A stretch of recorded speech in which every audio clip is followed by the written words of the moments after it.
Достор, кайрадан эле билесизби Кейжи өзүнүн инстаграмдагы баракчасынан түз эфирге чыгып жаткан маалы. Урматтуу достор, биз жарыялап өткөндөй эле бүгүн кызды туура тарбиялоо деген темада сөз кылабыз. Ал үчүн биз конокко Элгүл Металиев агайыбызды чакырганбыз. Саламатсызбы агай? Саламатсыздар. Иштериңиз Саламатсыздар. Биздин көрөрмандар менен учурашып алсаңыз болот. Саламатсыздар. Саламатсыздар. Көрөрмандар барбы андан көрө? Бар экенин кантип билебиз? Бизге көрүнүп турат. Жакшы. Достор, сиздерде кандайдыр бир суроолор болсо, бизге узатып, дал ушул жерден Эмил агайдан жоопторду алсаңар болот. Эмил агай өзүнүн тажрыйбасына салмакчы. Анда эмесе баштасак, биздин WhatsApp номер 704 004608 ошол жерге дагы узатып турсаңар болот. Биз суроолордун баардыгына жооп алып берүүгө даярбыз. Эмил агай айтсаңыз, чыгабыз. Айтышат го, эркек баланы тарбиялаганга караганда кыз кишини тарбиялоо оңойрөөк дейт. Сиз буга кошуласызбы? Жок, андай эмес, ал жаңылыштык, чоң жаңылыштык. Деги эле бизде жаңылыштыктар көп. Ал жаңылыштар бүгүнкү күндө заманбап эмес билимибизден жана заманбап эмес түшүнүгүбүздөн болуп келип атат. Бир кездерде мисалы көчмөн эл бош үйдө жашап жүргөн кезде мал багып же болбосо эркектер коргоп, бирөөгө чабуул кылып деп айтпайлы болчу, коргоо милдетинде аткарып жүргөн кезде, ал кезде чын эле кандайдыр бир мүмкүн табигый роль бөлүштүрүү, ким кандай кызматты жеңил аткарат жана ким кандай кызматка үйрөнүш керек. Ошентип ролдор бөлүнүп калган. Эркектер мобилдүүрөөк болуп, сырткы теги мергенге барып, коргоого барып, же болбосо мал багып кетип калышчу, таң аткандан кетип, күнүгө келип. Үйдү коргоп калгандар, алар ошо боюнда барлар, кичинекей эмчектеги баласы барлар, анан ошол эле баланы чоңойтуп, өстүрүп, анан ошо балага берген тамагын, үй бүлөсүн коргоп, үй ичиндеги оокаттарды жасап, анан кийин сырткы иштерди аткарган кишиге дагы керектүү иштерди жасап, ошентип ролдор бөлүштүрүп калган. Ал табигый керектүү жан сактоо жана жамаатты куруу бир керектүү ошол кездеги ролдор болгон. Ошол ролго жараша кандайдыр бир адаттар болгон.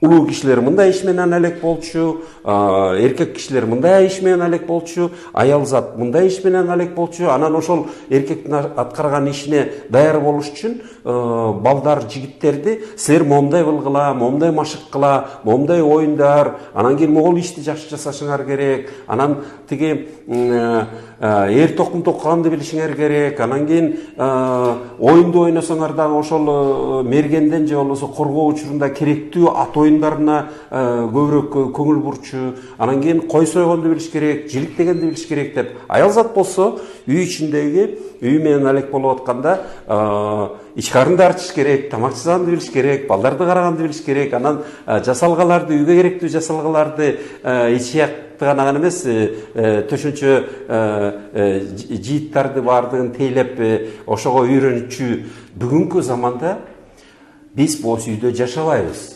Ат минбейбиз, мергенге барбайбыз, коргоого саналуу кишилер атайын даярдалып барышат. Калгандар баары тең эле жасаган иштери көбүнчө окшош.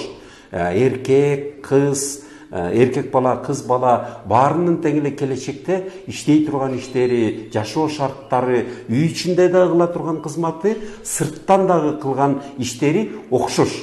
Ошондуктан бүгүн дале эскиче, эски замандагы керектүү нерселер бүгүн сөзсүз түрдө керектүү деп эсептебеш керек. Анын баардыгын ой жүгүртүп, электеп чыгыш керек. Анан кийин бүгүнкү шартка жараша, бүгүнкү глобалдуу турмушка жараша керек болсо эң акылмандууларыбыз арабыздан бүгүнкү эмес, көпчүлүк учурда эмне тилекке каршы кечеки үйрөтүлгөн нерсени үйрөткүсү келет көп энеталар. Биз бүгүн кечеки эмес, бүгүнкү да эмес, келечекте эмне болот? Ошону элестете билишибиз керек дагы. Ошо келечек өзгөрүлүп аткан жана өзгөрүлүп кете турган келечекке кандайча биздин балдарыбыз бактылуу жашашына кандайча даярдалыш керек экенин элестете билип туруп ошого жол ачып беришибиз керек. Ошого жараша тарбия эмес. Тарбия деген сөздү мен жакшы көрбөй калдым. Бир нече жылдан бери мен тарбия деген сөздү өзүмдүн оозуман таза чыгаргыс кылып атам. Анткени орус тилдүүлөрдүн тегерегинде ушу воспитание, анан тарбия деген сөздөр дрессировкага эле айланып кеткен да. Тарбия деген бирөөнү нормага келтирип, тизип, баягы силердин эне таңар мага окшоп эле өсүп чоңоюп келатканда кибиреген кезинен мындай стройго туруп, анан ант берип, анан строй менен басып, анан такай солдаттардын эле турмушун кичинекей чагынан көндүрүлүп, ошого багындырылган да. Ошо тарбия деген ошондой маңызды алып келет да. Ошол учурдун идеологиясы, маданият, адабият бардык тарабынан, анан билим тарабынан дагы ошол эле идеологияны алып келчү. Бирдемеге тарбиялоо бул бирдемеге бир багындыруу, идеологияга гана эмес, ошо идеологиянын курган бир курамы, ал бийлик курамы. Ошол бийлик курамына кызмат кылуу адамдарды гана даярдоо болчу да. Ошондуктан бүгүнкү күндө ошол аң сезимден айрылыш үчүн биз керек болсо ошол учурга таандык болуп калган сөздөрдөн дагы, тарбия деген сөздөрдөн дагы баш тартышыбыз керек. Анда анын ордуна деп суроо пайда болот, тарбияласак биз, анан кийин тарбиялаган учурда кичине улантып койчу.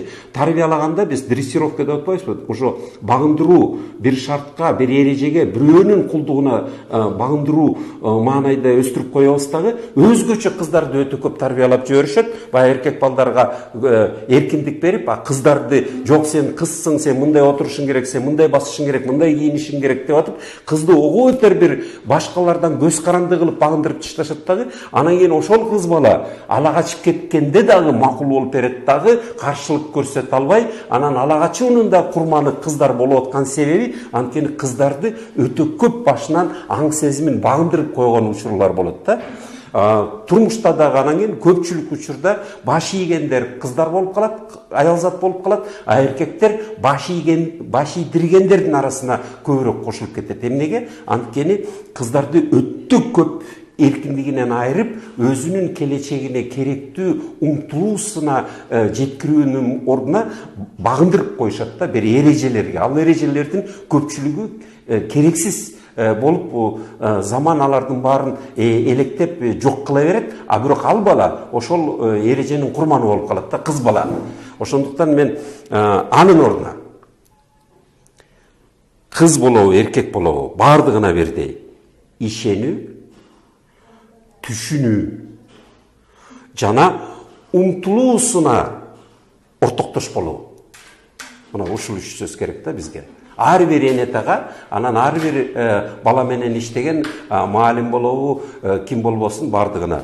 Балага төрөлгөнүнөн баштап ишенгенди үйрөнүшүбүз керек, баланы түшүнгөндү үйрөнүшүбүз керек, жана баланын келечекке умтулуусуна ортоктош болгонду үйрөнүшүбүз керек. Мына ошондо баланын таланттары өрчүндөйт. Кыз баланын дагы, энетасынын дагы кыз бала менен мамилеси бүгүнкү күндөн дагы бактылуу, сабырлуу, мээримдүү болот. Айтып коюшат эмеспи, кыз бала атасына жакыныраак болот деп, келечекте жолдошун ошол эле мамиле курууда жигитин ошо атасынын прототипине карап тандайт дейт да. Ошондо ата өзгөчө ата кыз баланын алдында өзүнүн үлгү катары көрсөтүп алып туруш керекпи? Жүрүм турумдарына кандай маани бериш керек? Ошентип айтылат, ошентип далилденип атат. Бүгүнкү күндөгү илим, psychology, sexology, family health деген илимдердин баары тең ошентип эле айтып келатат. Сөзсүз түрдө ата оба ошону билип, бала чагынан билип, анан модел болгонго аракет кылыш керек. Эми бирок бул жерде бир оор нерсе бар да. Ар бир эната мен жаман болоюн деп эсептебейт да. Ар бир эната өзүнүн модел боло турган түшүнүгү айырмаланып калышы мүмкүн да.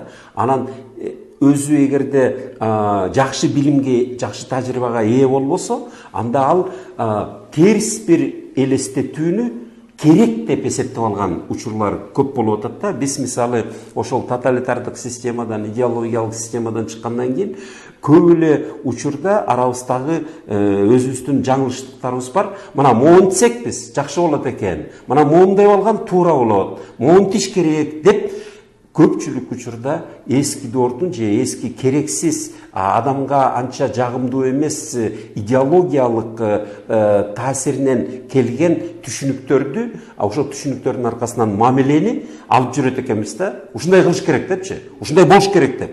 Анын баары көпчүлүк учурда көрсө жакшылыкка алып келбейт экен. Жакшылыкка алып келе турган түшүнүктөр жаңы илимдерде далилденген, аларга биз азыр жакындап келатабыз, бирок толук сиңире элекпиз.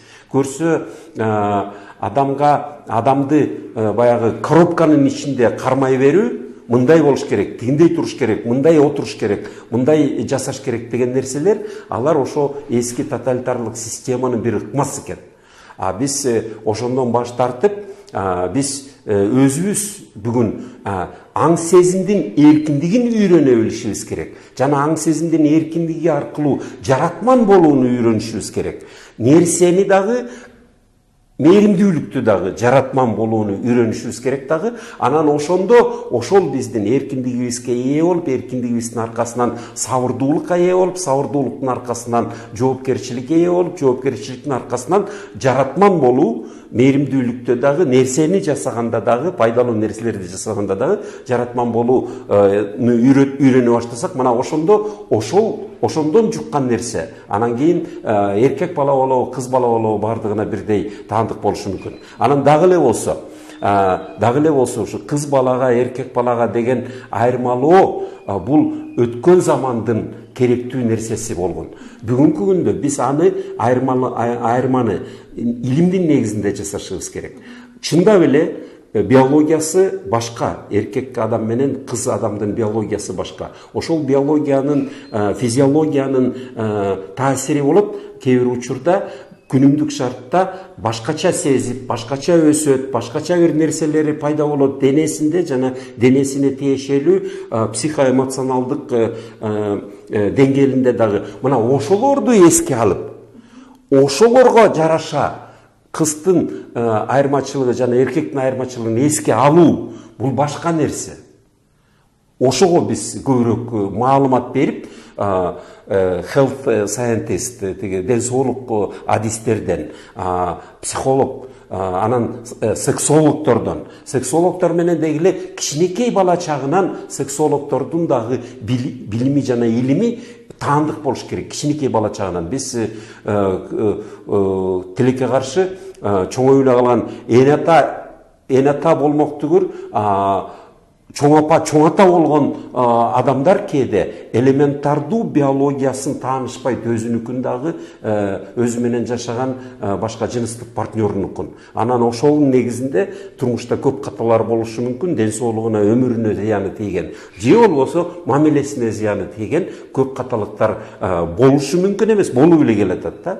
Ошон үчүн төрөлгөндөн баштап биз бул нерселерди илимдин негизинде көбүрөөк таанытканга аракет кылышыбыз керек. Анан ошентип жана атасы кыз балага дегенде бул ушул гана тараптан да баягы биологиялык айырмачылыгын таанып, толук таанып, билип, ошону түшүнүп, ошонун негизинде түшүнүү мамиле кылуу. Бирок сөзсүз түрдө кыз бала башкача болуш керек деген максатта эмес.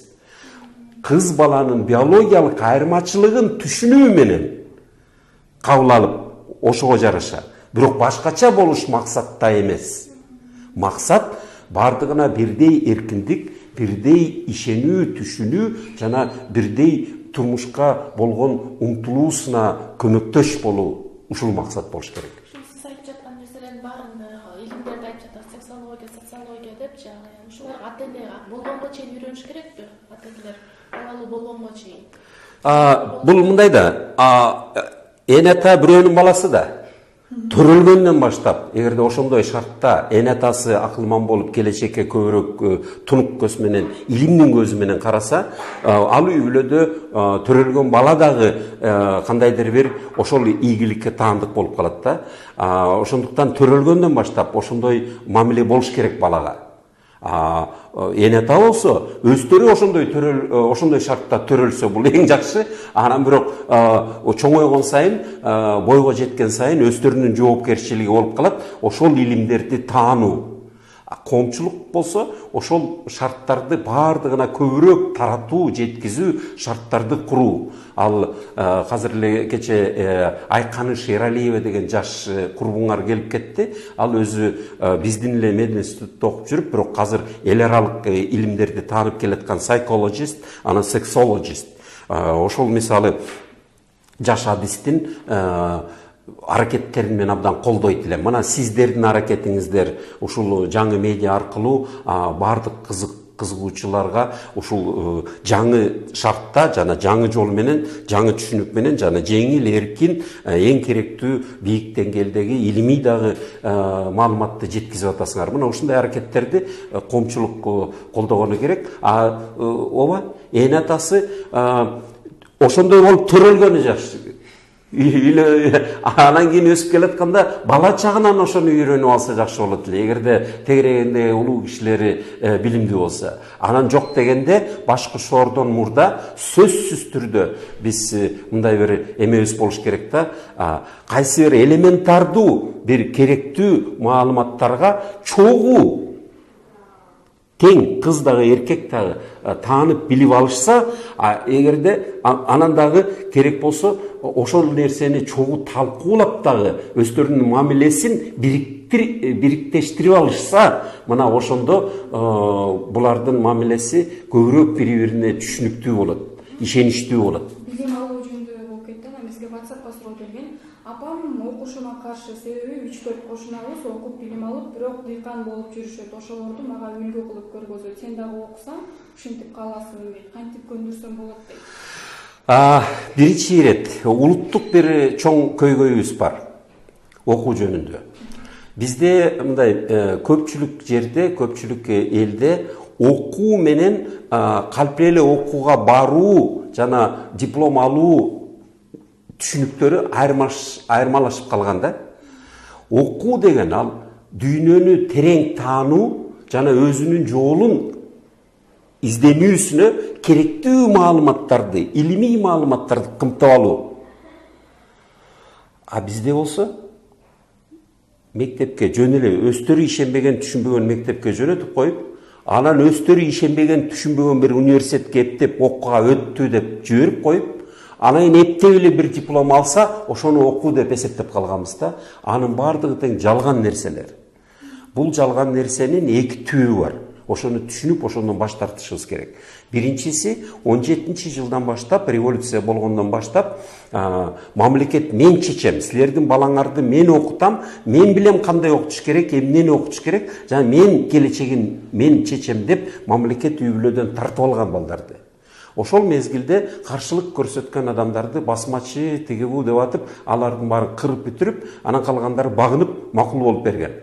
Бүгүнкү күндө мына 30 жыл болду эгемендүүлүк деген шартка жакындап эгемендүүлүк деген шартта жашап аткансыбыз, бирок ошол аң сезимибизден дале кулдугубуздан кутулбай атабыз. Биз дале мектеп баягы үй бүлөнүн уландысы. Бул нерсени мен өзүм жасадым, бул нерсени үй бүлөнүн ичинде жасадык, бул нерсени жамаат менен чогуу жасай алабыз деп, жамаат менен чогуу, керек болсо кээ бир нерселерди мамлекет менен чогуу жасай алабыз деп, биздин ишибиз, бирок башкалар менен чогуу жасап атабыз деген маанайда эмес. Мына бул менин үйүм, бул болсо мектепке берип таштадым, менин ишим эмес деген мааниде берип ташташат дагы, ойлоп атышат, мен карадым деп. Бирок берип таштаганы, анан аралашпаганы, ал жерди тейлебегени, көзөмөл кылбаганы, ал ошо баланы бирөөнүн колуна көздү жумтуруп эле деп коелучу. Көздү жумтуруп эле берип ташташат дагы. Анан кийин ал жерден ошол социалисттик, коммунисттик идеологиянын коркутуп, үркүтүп атып, анан көндүрүп койгон адатында дале жашап келатабыз да. Бул эң чоң жаңылыштык. Ошон үчүн бүт мектептерде рекет бар, бүт мектептерде анча сапаттуу билим эмес. Ошон үчүн кээ бирөө окууга бердим деп ишенишет, а кээ бирөө болсо тигил кишиге окшоп, жок окуунун деле пайдасы жок турбайбы деп көзү ачылып келатат. Ошон үчүн биз ошол биринчиден ошондой мамиледен баш тартышыбыз керек. Экинчиден ошол калп эле диплом оокат бере турган Совет доорунда социалисттик системада диплом алса, анда ошо папка кармап бир стулга отуруп чаңсыз бир жумуштан зарплата алып калчу да, иштесе да иштебесе да. Андай шарт жок да бүгүн. Диплом алса эле сөзсүз түрдө папка кармап бир чаңсыз зарплата, чаңсыз жерде отуруп анан зарплата алат деген шарт жок бүгүн. Бербейт. Диплом бул сөзсүз түрдө бир зарплата берет деген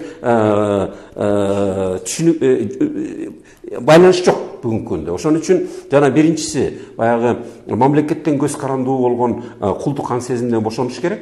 Экинчиден ошол диплом бирдемеге кепилдик берет деген дагы түшүнүктөн айрылыш керек дагы. Андан көрөк тиги апасынын ошол маанайда айтылган окуу деп айтылып калган нерсе сөзсүз түрдө сенин келечегиңди багат деген нерседен баш тартыш керек. Ооба, ошондой да, сөзсүз түрдө ал бакпайт, сөзсүз түрдө ал кереше бербейт дагы, жол ачып бербейт, ийгиликтүү жол ачып бербейт. Бирок окуунун кереги жок деген дагы ал баягы ошонун артынан келген бир башаламандык болуп калды да. Эми окуу кайсы жерде окуу маанилүү да. Мен мисалы азыр 30 жылдан бери кыска мөөнөттө ар кайсы жерге тренинг, семинар, конференцтерге катышам мисалы. Бирок бир окуу жайында окуй элекмин. Анысына карабай мен ушул 30 жылда, өзгөчө акыркы 15 жылда мен аябай көп окугандардын биримин. Бирок өзүм окуйм. Окуу жайы бул жөн эле баштапкы жолдогу бир жолду көрсөтүү да, кантип ошол дүйнөдөгү маалыматтардан эмнесин кантип таанып алуу жолдорун үйрөнүү. Андан кийин өмүр бою окуйм деген киши окуй берет, окубайм деген киши мурда деле окуган эмес, окуйм деген киши өмүр бою окуй берет, бирок өзү окуй берет.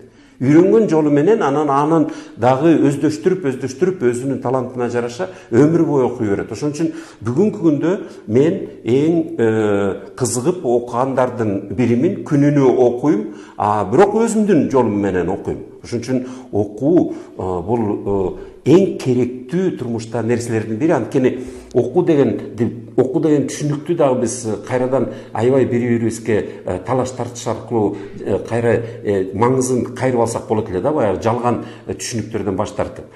Маалыматты багындырган киши ал сөзсүз түрдө ошол маалыматтын пайдасынан өзүнүн келечегин курат. Маалыматты багындырбаган киши ал жанагы айванаттар адамзаттан эмнеге артта калган? Анткени айванаттар жаратылыштагы жаныбарлар, алардын баардыгы тең, кээ бир касиеттери биздикинен күчтүү. Бирок алар маалыматты сактай билген эмес. Генетикасы бар, модель бар, кээ бир касиеттери биздикинен күчтүү, бирок маалыматты сактай алган эмес. Адам болсо маалыматты сактаганды үйрөнүп алган, ташка сактаган, анан жыгачка, анан папируска, азыр мына интернеттен сактап, анан ошо тарыхтагы болгон, дүйнөнүн ар бир кычыгындагы болгон маалыматтарды биз бүгүн интернет аркылуу, кагаз аркылуу, китепкана аркылуу ошол маалыматты пайдалана билебиз дагы, өзүбүздүн пайдабызга ийгиликтүү иштетип, ошон үчүн адам жаныбарлардын лидери болуп баардыгын тең багындырып алды дүйнө жүзүндө. Ошентип адамдардын арасынан дагы ким маалыматты иштете албаса, алар утулат. Ким маалыматты иштете билсе, ал утат. Эң бүгүн ийгиликтүү утуучулар Калифорнияда, Силикон Вали, мисалы Элон Маскка окшогон кишилер. Булар маалыматты, илимий маалыматтарды бүт адамзатка керектеп, башкалардан ийгиликтүү, башкалардан мурда иштетип атышат. Ошол маалыматты биринчи ирет илимий маалыматты, технология маалыматын инновейшнга айлантып, ошон үчүн булар бүт адамзаттын баркына, урматына ээ болуп калышты. Бул жактан суроо келе баштады. Саламатсыз Эмиль агай, дейт, сизден кеңеш алайын дедим дейт. Кызым эки жолу турмушка чыкты дейт. Жолдоштору кызыл камчы чыгып, турмушу жакшы болбоду. Азыр сүйүүдөн сынып турган убагы дейт. Кызыма кантип кеңеш берсем болот дейт. Өзүнүн Айбек деген карман сүйүүдөн сынып турган кызым дейт. Кантип кеңеш берсем болот? Жолун таап кетсе кантип? Мен азыр менин эми мен деле билбейм да. Мен бардыгын кантип билейин, аны бардыгын билем, менин керектүү кеңеш бере алам деп эч качан айтпайт элем. Ошентип мен бардык учурларда куткарып кете турган кеңешти берем дегендерге дагы ишенбөөгө кайра чакырат элем. Бирок өзүмдүн түшүнүгүм мындай. Бул учурда кызга кеңештин деле азырынча көп берүүнүн кереги жок болуш керек. Эң керектүүсү кыз тарапта болуу. Эгерде азыр ушул кыйналып, ойлонуп турган учурунда биринчи ирет атасы кыз тарапта болуп, бардык кыйынчылыктарды чогуу мойнуна алып, ошо кыз менен бирге бир ниетте болуп, анан күнөөлөбөй, кеңеш бербей, акыл үйрөтпөй эле, анан мындай бол, тигиндей бол, анан мындай кылалы дебей эле, жөн эле ошо кыз тарапта болуп берүү, кызга ишенүү, кызды түшүнүү, мына эң керектүү нерсе. Ошондо кыздын кайра жан дүйнөсү жаңырат дагы, канаты кайра өсө баштайт.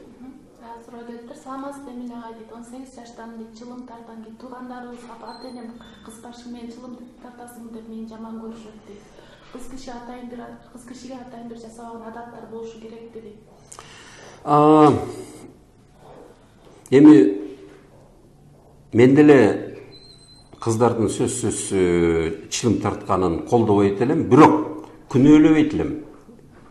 Эч качан күнөөлөбөйт элем, эч качан аны жамандабайт элем, эч качан кордобойт элем, эч качан бирөө башка жаман көз менен караса аларга кошулбайт элем, алардын тилин албайт элем. Андан көрө түшүнүш керек бул жерде эмнеге ошондой болуп атат. Чылым тарткан кыз же болбосо башка бир нерсеге үйрөнүп аткан кыз, башкаларга жакпаган нерсеге үйрөнүп аткан кыз, ал ошол өзү түшүнсө да түшүнбөсө да бирдемеге каршылыгы бар, бирдемеге нааразычылыгы бар, бирдемеге жүрөгү өйкөлүп, бирдемеге кайгырып жүргөн бир нерсеси бар. Андан көрө терең түшүнүп, ошо кыздын бүгүнкү күндөгү көйгөйүнө тилектеш болуп, жана аны коргоо жана сүйүү, мээримдүүлүк мамиле ага кылуу шарттарды эгерде үйрөнсө жакындагылары, мүмкүн ал кыз бир учурда өзү эле аны тарткысы келбей калат. Саламатсызбы Эмилия агай дейт, кыз кишиде кандай принциптер болушу керек дейт, айтып бере аласызбы дейт. Кыз киши болобу, эркек киши болобу, бардыгында тең бүгүн бирдей эле принциптер болуш керек.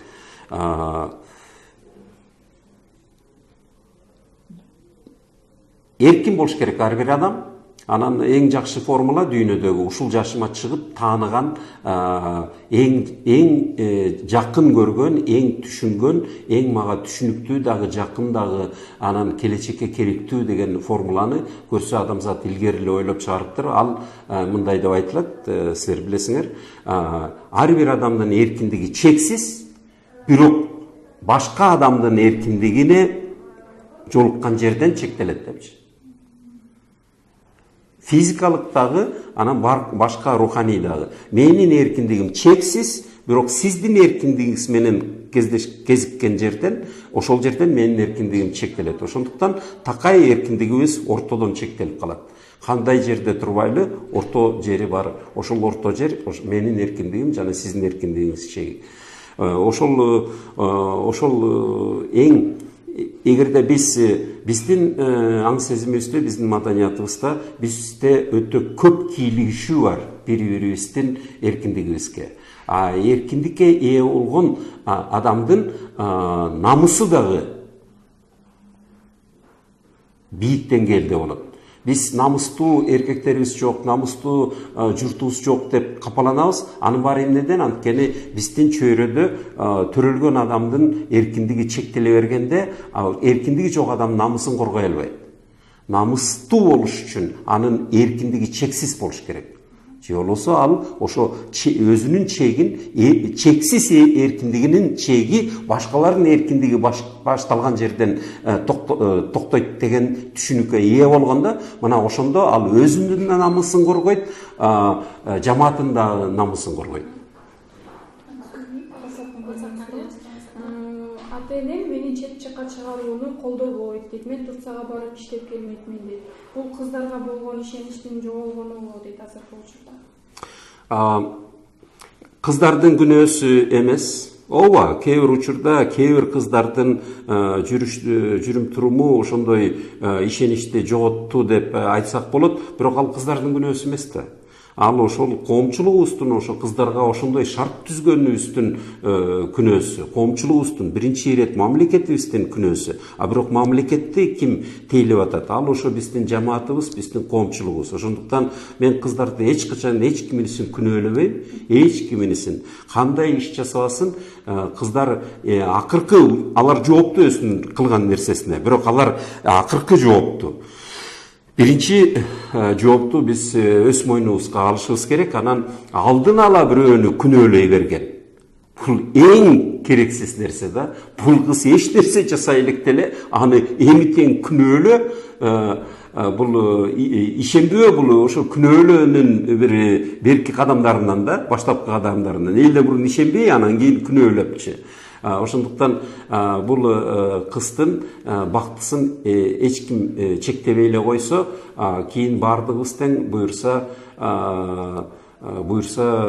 мүмкүн анын ырыскысына күбө болобуз. Анан эгерде ал кыз кандайдыр бир начарлыктарга учурап калса, аны чектөө менен оңдой албайт. Чектелген кыздар кайра көбүрөөк ошондой мажбурлоого, кыйынчылыктарга, зомбулуктарга учурап калып атышпайбы? Анын дагы байланышы бар да. Кызга 40 үйдөн тыюу дейт. Кызга 40 үйдөн тыюу деп, мага баары эле тыюу салып берет дейт. Байкем дагы, эжем, атам, тайкелерим дагы дейт. Аларга кантип туура түшүндүрөм дейт. Негизи ошентип коюшат эмес, кызга 40 үйдөн тыюу деп кошунасына чейин тыюу салышат. Мен уккан эмесмин, бирок мен түшүнөм, ошондой биздин айла чөйрөбүздө, биздин адатыбызда ошондой. Мен буга бала кезимде мен буга кошулбасам дагы, бирок баары кандайдыр бир деңгээлде мен жоопкерчиликтүүмүн, мен улуумун, мен эркек катары көзөмөл кылып атам деп, мен деле ката кетирип мамиле кылыптырмын менден кичүү кыздар карындаштарыма. Анын баары каталык. Кийин улуу кыздарыма дагы чектөөлөр көбүрөөк коюлганына мен өкүнөм. Кичүү кызыма мен андай чектөөлөрдү койгон жокмун дагы. Андан эч жаман нерсе көбөйүп кеткен жери жок. Кайра көбүрөөк жакшылыктар бар ортодо баардыгыбыздын. Бул кызга мен мындай бир кеңешим бар. Акылмандуулук жеңет. Эгерде айылына чөйрөсү ошондой болсо, азыр аларга каршылыкты акыл менен гана, билим менен гана жана сабырдуулук менен гана көрсөтө алат. Багынуу эмес, баш ийүү эмес, бирок акыл топтоо. Анан ар бир учурга акылдуу жоопторду табуу, акылдуу мамиле табуу, акыл менен мээримдүүлүк, сабырдуулукту аралаштырып, башкача мамиле менен аларды таң калтырган, аларды багындырган ушул акылмандуулукка ээ болууну кеңеш кылат элем да. Ар бир адамдын колунда бара-бара толо берет ошондой мүмкүнчүлүк. Кичинекей балада деле. Гүлзана деген окурманыбыз жибериптир. Азыркы кыздар өтө тартиби начар дейт. Ата энеси кыйналып иштеп акча тапканын билбейт дейт. Ошо акча кыйналып келерин кантип түшүндүрсө болот? Жок. Мен макул эмесмин. Балдар күнөөлүү, балдар тартиби начар, анан билбейт дегенге эч бир сөзүнө кошулбайм. Эгерде ошол кыздар ошондой жүрүш турушта болуп атса, ал кыздардан эмес, ал балдардан эмес, ал ошо чөйрөдөн жана биринчи ирет эне атасынан. Алар эмгек кылганы менен, акча тапканы менен өздөрүнүн ой жүгүртүүсү, аң сезими жана үйдөн ошо бала менен сүйлөшкөн мамилеси жана балага көрсөткөн руханий дүйнөсү кандайдыр бир күмөн санашым керек да. Бул жерден ошо энеталардын өздөрүндө бир башкалар көрбөгөн, тааныбаган бир себеп бар да. Эгерде энетанын ой жүгүртүүсү өзүнө жана баласына жана башкаларга кылган мамилеси биз ойлогон деңгээлде болсо, бала эч качан тескери кылбайт. Бала ошо эне атасынын чагылдырган бир күзгүсү. Саламатсызбы Эмиль агай дейт. Учурда коомубузда үй бүлөсүн багып, оор жүктү мойнуна артып алган кыздарыбыз, кыз келиндерибиз, буларга кандай карайсыз дейт. Сиздин ой пикириңизди билсек болобу дейт. Күйөөсүн кошо баккандар дейт. Эми бул бүгүн башталган жок. Бул совет доорунда эле көпчүлүк учурда ошол тоталитарлык системанын шартында биринчи ирет чыдабай кандайдыр бир жагымсыз жүрүм турумга эркектер ооп кетишчү. Өзгөчө алкоголдун негизинде. Ошондуктан бул бүгүн башталган жок. 90-жылдары деле Советтер Союзу ураганда үй бүлөлөрдү баккан кимдер болду? Баягы эркектер уялып жумуштарын жоготкондон кийин кара жумуш иштегенде уялып отуруп калган кезде аялзат көнмүштү да. Күндүз расмий жумушту аткарып, кечкисин үйгө келип, келин болуп же энеси балага эне катары болгон кара жумуштардын баарын аткара берүүгө даяр болгон аял шарт өзгөрүлгөндө дагы башка жумуштарды тез үйрөнүп, тез көнүп жасап кете берди дагы. Анан кийин үй бүлөнү да көтөрүп кетти. Бүгүн көп кишилер айтып атат, экономиканы да көтөрүп кетишти бүт өлкөнүн деп. Мен дагы ошолорго кошулуп, мен да ошону айтып жүргөн кишилерденмин. Ошон үчүн бүгүнкү күндө дагы оор учурларда аялзат көбүрөөк жооптуу болот экен. Аялзат өзүнүн денесинен алып чыгарган баласын өзүнүн денесинен айырмалабай эле, жана америкалыктар айтат экен, киндик төрөлгөндө кесилбейт дейт. Баланын киндиги 12 жашына чейин кесилбейт деген бир түшүнүк бар экен да. Мен ошого толук кошулам. Бала энесинин денесинен бөлүнгөндөй сезилбейт көп учурларга чейин. Ошо 12 жашына чейин кем эле дегенде. Ошол себептерден дагы аялзат көбүрөөк жооптуу болот балдарга, анан балдардын тегерегинде курган үй бүлөгө. Ошон үчүн тиричиликке келгенде аялзат жоопкерчилигин көрсөтүп атат. Эркектер болсо тилекке каршы күчкө салып көп башка иштерди жасамыш болгону менен ошол үй бүлөсүнө дагы кээде жоопкерчиликтүү боло албай, анан кийин коомчулукка, өлкөгө деле анча жооптуу көз караш болбой атат да. Бул нерсенин түбүн биз ушу мамлекеттин курамынан издешибиз керек. Биз бүгүнкү күндөгү заманбап дүйнөлүк дөөлөттөрдү, баалуулуктарды идеологиялык каршылык эмес, баягы прагматикалык көз караш менен, келечекке тунук көз караш менен таанып алып, жаңы конституцияларды, ийгиликтүү конституцияларды, анан ошолорду өзүбүздүн турмушубузга иштеткидей аракетте жасашыбыз керек. Керек болсо конституцияны кичинекей балдарга түшүндүрүү жолун дагы тапсак, ошондо биз ошол кичинекей чагынан ошол конституциянын нугунда жашаган муундарды өстүрө алабыз. Саламатсызбы Эмиль агай дейт. Сиздин оюңузду уксак болобу дейт. Кыздар эмне үчүн жигити бай болушун каалашат? Эмне себептен алар жеңил ойлуу дейт? Кыздар жеңил ойлуу эмес. Ошентип сүйлөгөн эркек балдар жеңил ойлуу. Анткени эгерде кандай кызды истейм деген түшүнүк тунук болсо, андай кыздар, айтылган кыздар көзүнө учурабайт эле. Өзүнүн түшүнүктөрү тескери болгондуктан ошондой кыздарга учурап, ошол шартта чалынып калып атат да. Мен кыздарды эч качан күнөөлөбөйт элем. Ооба, шарт начар, коомчулуктун каталыктары бар, улуу кишилердин көп каталыктары бар. Ошол каталыктардын негизинде тескери кандайдыр бир моделдер, тескери бир үлгүлөр болгондуктан кээ бир жаштар ошону үлгү катары көрүп, жакшы жашоо жолу катары көрүп алгандар, жаңылып калгандар көбөйүүдө. Бул көйгөй. Эгерде кайсы бир жигиттер өзүнө жолдош издеп атса, анда биринчи ирет өзүнүн аң сезимин тазалаш керек да, анан тазаланган аң сезимге таза адамдар жолугат. Саламатсызбы Эмиль агай дейт. Старшик болуп окуйн десем, атам каршы болуп жатат. Эркектердин арасында иштемек белең деп дейт. түшүндүрсөм болот дейт. Кеп эркектердин арасында иштегенде эмес. Бөлүп коюшат ошентип. Ооба, бирок мен кызга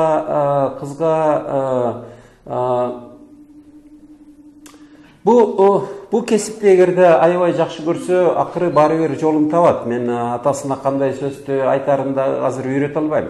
Бирок мен бул кызга дагы бир кеңеш берет элем, кошумча. Эмнеге буга чейин кыздар иштебей келген? Чектөө болгону үчүн элеби, же болбосо биологиялык жактан кыздын ден соолугуна жана кыздын табигый физиологиясына жагымсыз нерселер дагы болобу? Мүмкүн аны эркектер көтөрө алат, а кыздар мүмкүн аны көтөрө албайт деген дагы бир кошумча суроону берет элем. Анан эгерде ал жерден сөзсүз ошону түшүндүргөн жооптор табылбаса, анда өзүнүн тилегине түз акырындан бара берсин. Кыз баланы өтө эркелетпей, чалчактатпай өстүрүш керек дейт. Болбосо турмуштан кыйналып калат дешет. Буга кандай карайсыз дейт. Баяман деген. Бу дагы жаңылыштык. Эгерде кызды эркелетпей, чалчактатпай дегендей, анда ал кыз өзүнө зомбулукка даяр болгон, анан тыюу тартибин каалаган эркекти таап, ошону сонун көрүп, ошого турмушка чыгат.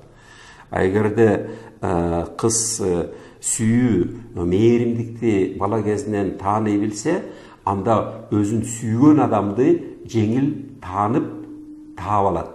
Сүйүүнү көрбөгөн, эркелеткенден алыстатылган кыз бала ошентип сүйүү мээримин жуктура турган эркекти тааныбай да калышы мүмкүн. Же болбосо ага ишенбей жанынан өткөзүп жибериши мүмкүн.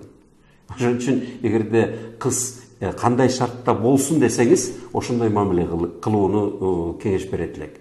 Азыр эгерде ошода, эгерде сүйгөнүн тапсын деп, анан кийин азыр тарбияласам ошондой сүйгөнүн табат десеңер, бул эң тескери жол.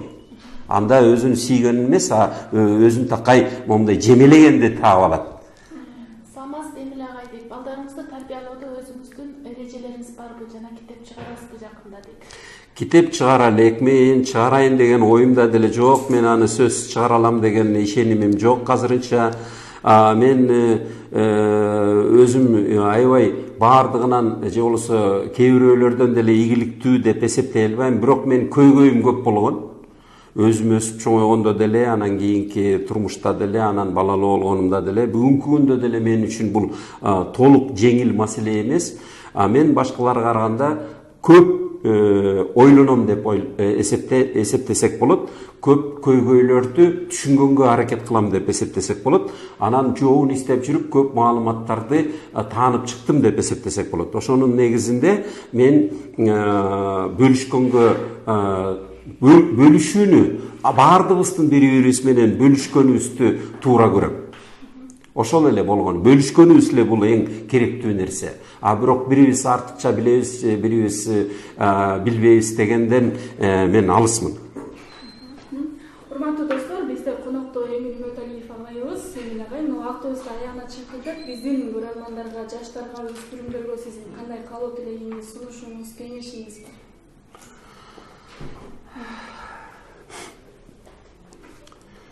Эң керектүүсү биздин өлкөбүздө көп көйгөйлөрдү, проблемаларды таанып келип, анын чечүүчү жолдорун изденип, анан башка ийгиликтүү жолдорду таанып, алардын жолдорун, алардын тажрыйбасын үйрөнүүнүн негизинде акыркы кезде мен дагы бир ойго келип атам. Ошол ой менен бөлүшүп турайын. Бул ушул жылдагы жаңы табылган, мен үчүн жаңы табылган ой, бирок бул адамзаттын илгертеден таанып, бирок ушул атаандаштыкта ошол ойдун көбөйүп, жеңип, бирок дали толук бойдон башкаларга үйрөтүлүп келе элек ой да. Эмне дебейсиңерби? Көрсө адамдар бири-бири менен эмнеси менен айырмаланат? Же болбосо адамдардын, жамааттардын дүйнө жүзүндөгү кээ бир жамааттар өлкө катары бири бири менен эмне менен айырмаланып калган. Кээ бир өлкөлөрдө төрөлгөн чагынан балдарды суроо бергенден жалкытып чыгышат. Кээ бир жамааттарда жана өлкөлөрдө төрөлгөндөн баштап суроо бергенин колдоп, кайра ошол суроо берүү ыкмасын өрчүндөтүүгө мээримдүү мамиле түзүшөт. Ошентип суроо берген балдарды жалкытып койгон шартта акылы анча акыры өздөшпөй. Эгерде суроо бере албаса, анда өзүнүн дагы цензору пайда болуп, ички төөлөрү көбөйүп, анан көп ойлонгусу да келбей, терең ойлонгусу келбей, терең изденгиси келбей калгандар мындай бир аткаруучулар, кул маанайдагы аткаруучулар болуп калат экен да. Системалык түрдө алардын саны 1000 эмес, миллион, керек болсо 100 миллионго чейин барышы мүмкүн. Төрөлгөнүнүн ар бир суроосуна, кызыгуусуна колдоо көрсөткөн үй бүлөдө ал жамааттарда суроону барган сайын сапаттуу суроолорду башкаларга гана берип эмес, өзүнө биринчи ирет берип изденип, ошонун негизинде акылы такай машыгып, өнүгүп, анан ошолор жаңы нерселерди жаратман болуп, илимдин негизинде жана башка турмуштагы чөйрөлөрдүн негизинде жаратмандар ошолордон чыгып атат. Ошон үчүн дүйнөдө карап көрсөңөр, кайсы жерде илим өнүгүп атат, кайсы жерде innovation өгүп атат, кайсы жерден экономия, турмуш шарттары жана өздөрүнүн жамааттардын ортосундагы айлана чөйрөсү абдан коопсуздукта жана таза жана башкаларга жагымдуу болуп атат десеңер, ошол чөйрөдө төрөлгөн баланын суроо берүүсүн колдошот. Кайсы жерде булганыч, тоталитаризм, түрмөгө окшогон өлкөлөр, мамлекеттер бир түрмөгө айланган шартта болуп атса, алар артта калып, бардык жагынан артта калып эчтекени өнүктүрө албай атышса, ал жерде карасаңыз, төрөлгөн чагынан баштап суроо берүүсүн кектеп, жектеп, ары тур, бери тур, жөнө тур, тигүү деп суроо берүүсүн чектеп салышат. Ал жерден ошол баланын ой жүгүртүү касиети дагы өчүп калат. Ошентип кыргыз бүгүнкү күндөн баштап ушул билесиңбинин куралы менен ар бир үй бүлөдө төрөлгөн бала кайсы жашта болбосун, төрөлгөнүнүн 1 жашта, 18 жашта баланын суроо берүү касиетин өрчүндөтсөк, силер суроо берүү касиетти өрчүндөтүп атасыңар, байкасаңар. Ошол суроо берүү касиетин өрчүндөтсөк, мына ошондо биз акылмандуулук касиетибизди өрчүндөтөбүз. Ошондо биз кулдук маанайда эмес, маңкурт эмес, артта калган эмес, алдыңкылардын арасында боло калабыз.